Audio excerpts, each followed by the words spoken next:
नमस्कार शेतकरी मित्रांनो. तर शेतकरी ब्लॉगमध्ये आपलं स्वागत आहे मित्रांनो. तर आपण इथं आंब्याचं झाड लागवड केलेली मित्रांनो. पाहू शकता तुम्ही, इथं 4 झाडं होते, त्याच्यातलं एक झाड वाचलं नाही मित्रांनो. त्याच्यापैकी हे 3 झाडं वाचलेले आहेत. पाहू शकता तुम्ही झाडाची साईज, अशा पद्धतीने झाडांची साईज झाली. आणि हा एक आंबा आहे, पाहू शकता मित्रांनो.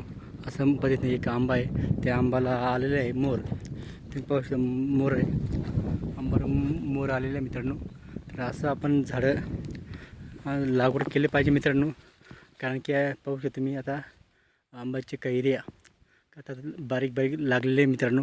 तर त्याच्या कैऱ्यांची लागायची सुरुवात झाली मित्रांनो. आपण गेल्या 5-6 वर्षापासून आंबे लागवड केलेले आंबा आहे मित्रांनो. तर त्या आंब्याचं आपल्याला मेहनतीचं फळ आज मिळत आहे मित्रांनो. पाहू शकता तुम्ही, असे बारीक बारीक आंबे लागलेले पाहू शकता मित्रांनो. आणि त्याला असं मोर आलेलं आहे मित्रांनो.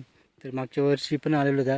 मागच्या वर्षी सरासरी 5-6 कैऱ्या होत्या. यावर्षी जास्त कैऱ्या येणार आहे असं वाटतं मला, कारण की पूर्ण आंबाला मोर आलेले दिसतं आहे मित्रांनो. पाहू शकता तुम्ही, असं मोर आलेलं दिसत आहे पूर्ण आंब्याला. तर यावर्षी जास्त कैऱ्या असणार असं मला थोडंसं वाटत आहे, कारण की त्याला मोर जास्त येणे, असं बारीक बारीक कैऱ्या लागलेले पाहून दिसत आहे मित्रांनो. तर खूप छान पद्धतीने असं आपण 1-2 झाडं लागवड केली पाहिजे फळांची मित्रांनो, जेणेकरून आपल्याला विकत खायला सगळ्या वस्तू भेटतात.